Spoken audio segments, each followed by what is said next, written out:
This is a new program that is designed to deal with important current issues that are happening in our society today from a perspective that is grounded in evidence and truth, and covering topics that are important to you and to those who have an interest in the welfare and the well-being of our society.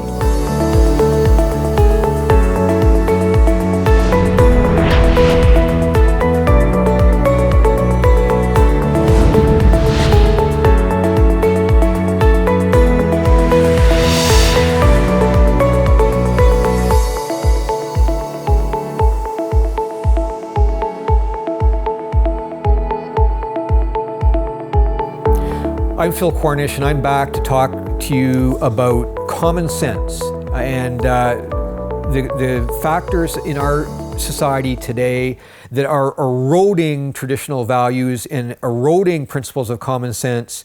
And I want to help you to understand why, in the context of the current issues that are in society, in the media every day, why those ideas have been put out there. So we've talked first about the idea of postmodernism, the idea that there no longer is any absolute objective truth.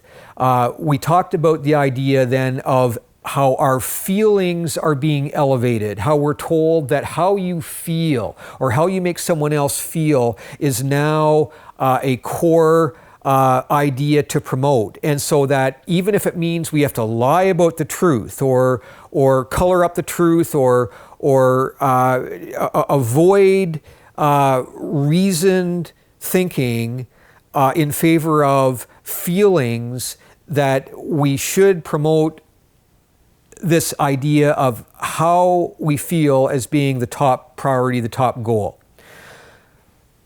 These are dangerous premises. And I'm going to explore why as we continue on with our program. But let's turn now to number three. Number three, the third core idea behind the underlying principles that are governing our thinking today is the idea of the abandonment of eschatology. What is that? What does this big word eschatology mean? Well, eschatology is the idea that historically that there is actually a God, that there is actually a plan that exists for mankind. The idea that God is a being, and that mankind was created for purposes that have unfolded through history. Well, that idea has now been dismissed. It has been eroded, has been abandoned largely by the thinking that is governing the majority of people today, who follow the theory of postmodernism, who follow the idea that what it makes us feel good is important. And so the idea is that God is no longer relevant to any of our decision making. God is no longer a consideration that we should pay attention to in determining how we function as a society, how we make decisions as a civilization. And we can see how this plays out in some of the issues I've just been talking to you about so far. The idea that we are here to look after ourselves as humans, and we are all that matters. God isn't part of the equation. So that's why we have issues today that are coming to the forefront in a way that is just dominating news and dominating our perspective of the world, and that is the primary example of climate change. So the idea is then that our world is endangered by climate change. We might destroy ourselves as a civilization. We might destroy the world because of the way we have not functioned in a healthy way by allowing pollution, allowing things that have destroyed our planet. And so this idea is now causing alarm to people, because if we're on our own and we want to continue to survive as humans, then we better start taking action to make changes.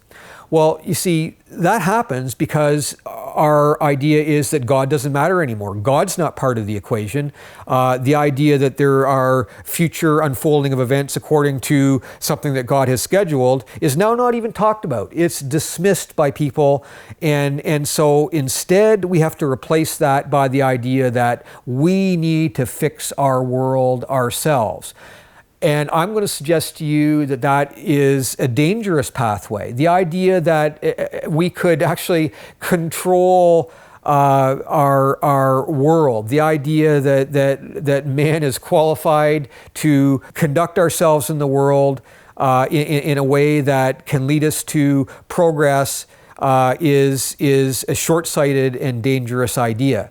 So when we talk about ideas like climate change, we're all there is that matters, and therefore we need to do what we can to try to fix the world. And so we have these ideas now of carbon pricing and carbon taxes that certainly is now affecting us in Canada. The price of your gas, the price of taxes, the cost of taxes that you pay.